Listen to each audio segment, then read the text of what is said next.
So I went through with some of the data provided by the DEP and looked at what is Pennsylvania's existing treatment capacity and where do we stand with respect to how much is actually being hauled to the facilities. Based on the DEP's database that they provided me, there are 14 treatment facilities in Pennsylvania that are able to handle Marcellus flowback waters. They can handle up to 2.631 million gallons per day at their maximum capacity. And out of those 14 facilities, 6 of them are actually municipal wastewater treatment plants, and their total capacity is 903,000 gallons per day, cumulative. Most of the treatment plants out there now are only allowed to handle 1% of their average daily flow as Marcellus flowback water, so as to achieve sufficient dilution in essence. The other problem is when you're bringing in high TDS waters, the salts don't work so well with the biological treatment that many plants have, and they tend to kill off the microbes at the plant. And so they realized that initially I think they were taking up to 10% of their average daily flow as Marcellus flowback if you were allowed to. They've since reduced that to 1%. There are 8 dedicated treatment plants for oil and gas wastewaters, and their current treatment capacity is 1.728 million gallons per day. There's 2 flowback recycling facilities. One of them is in Williamsport, as I shared some of their data with you. And there's another one, I believe, in Westmoreland County, and they have 900,000 gallons per day of capacity to take that water, treat it to meet the drilling operators' specifications, and then the water is then hauled back out for hydraulic fracturing reuse. Those facilities do not have any sort of discharge to surface water, so they're basically a zero liquid discharge facility. But again, they do have that sludge that needs to be taken to the landfill. There are multiple mobile treatment operations out there. The DEP doesn't have a number that they could provide me.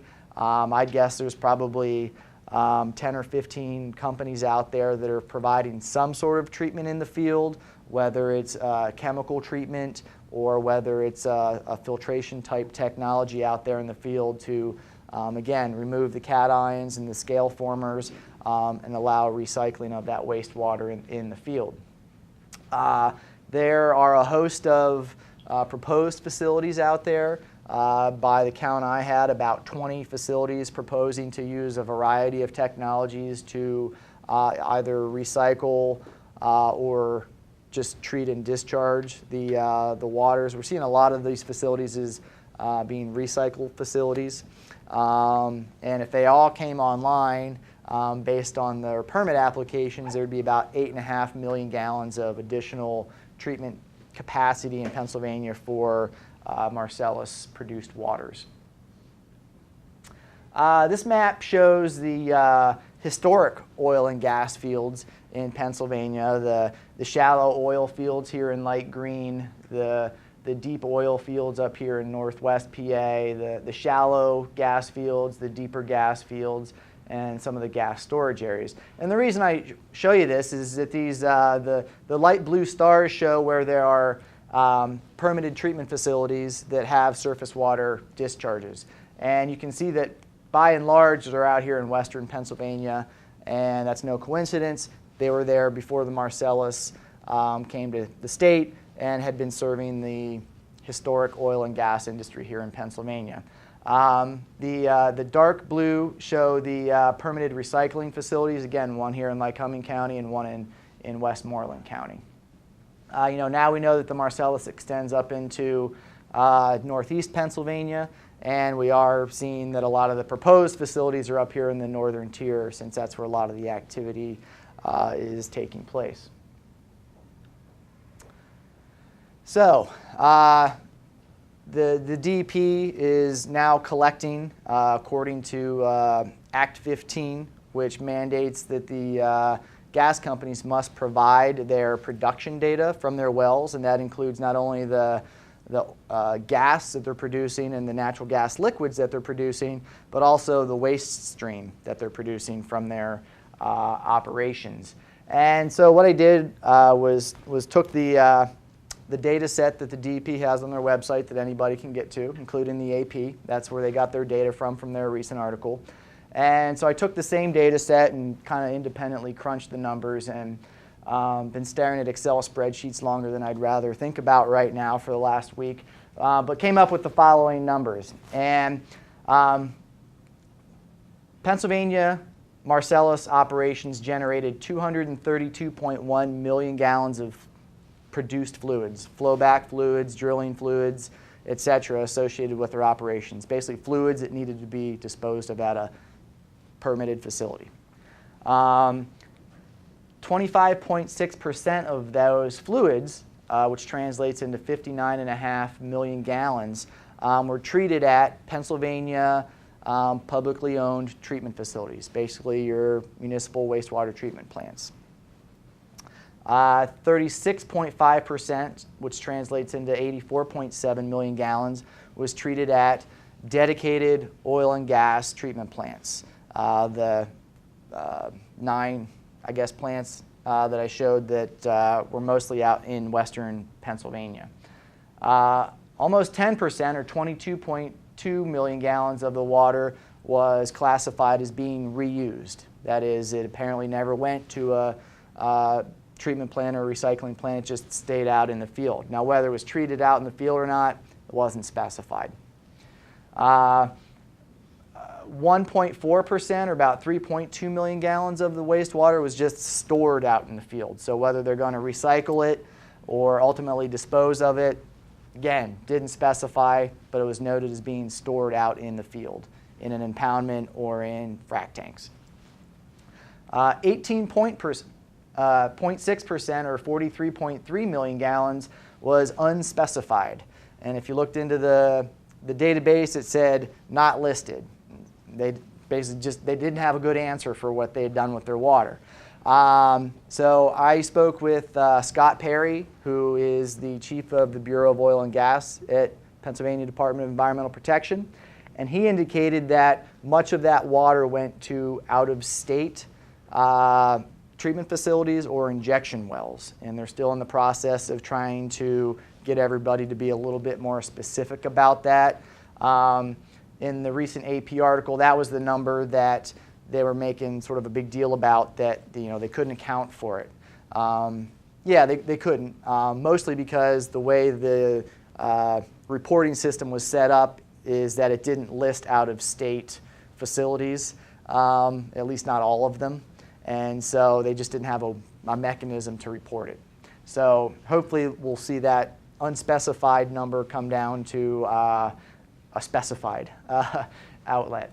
About 4.7 or 10.9 million gallons were disposed of in Ohio's disposal wells. I suspect that a fair amount of this unspecified water went to some of Ohio's disposal wells.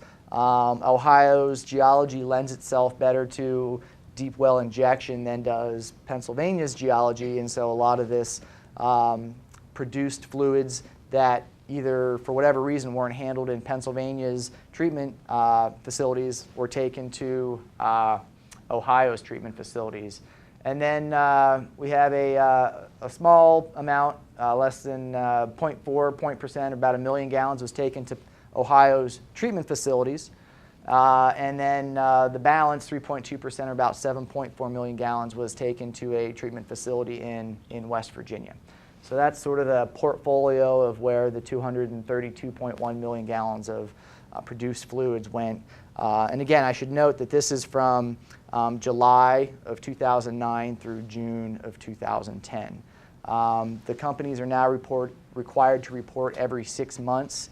It's my understanding that they're going to be coming out with new data in February. So next month, hopefully we'll get some better clarification on some of this information.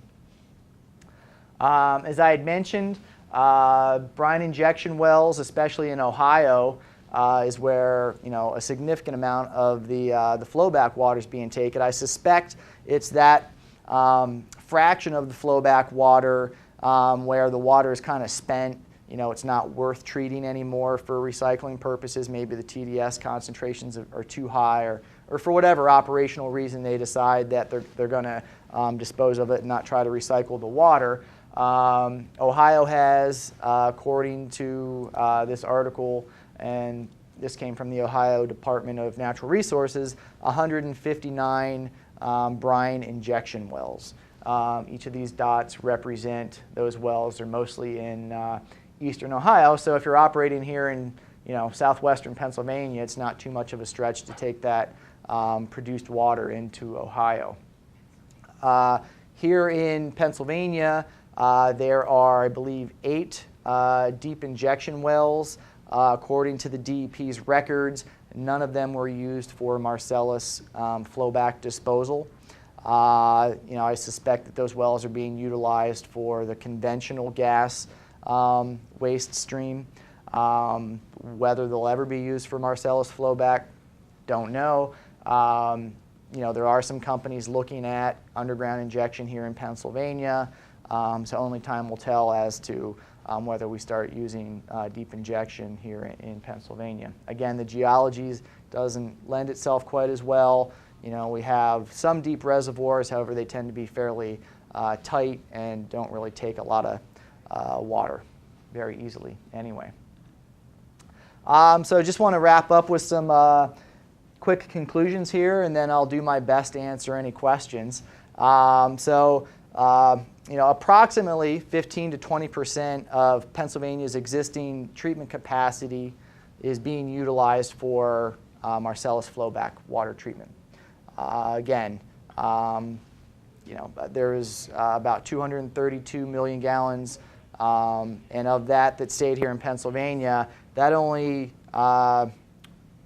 used up about 15 to 20% of our existing treatment capacity. Whether the other 80 to 85% is being used by the conventional gas industry, that wasn't really in the data set. That's something I'll have to look into a little bit more. But I thought it was interesting because it just seems like everybody's like, we have no more capacity to treat Marcellus flowback water here in Pennsylvania, and about a fifth of the capacity is being used up. And you see a lot of companies coming in to build new treatment facilities, so I kind of wonder, what's the market viability? Maybe an interesting research effort. There are significant efforts out there to recycle the flowback fluids.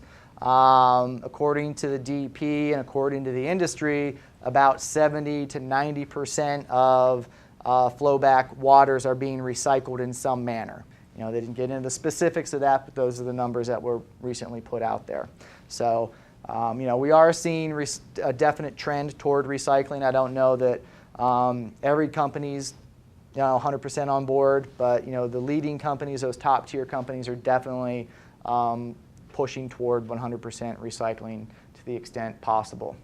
Again, there is a significant amount of sludge generated during the treatment processes. This must be disposed of properly. Another interesting question out there is, as far as our landfill capacity and the long-term disposal of sludges, we'll have to see, I am hearing on the street that landfills are trying to increase their daily allotments of how much waste they can take, mostly to take this waste stream. They do get paid for it, so there is a revenue stream for landfills out there.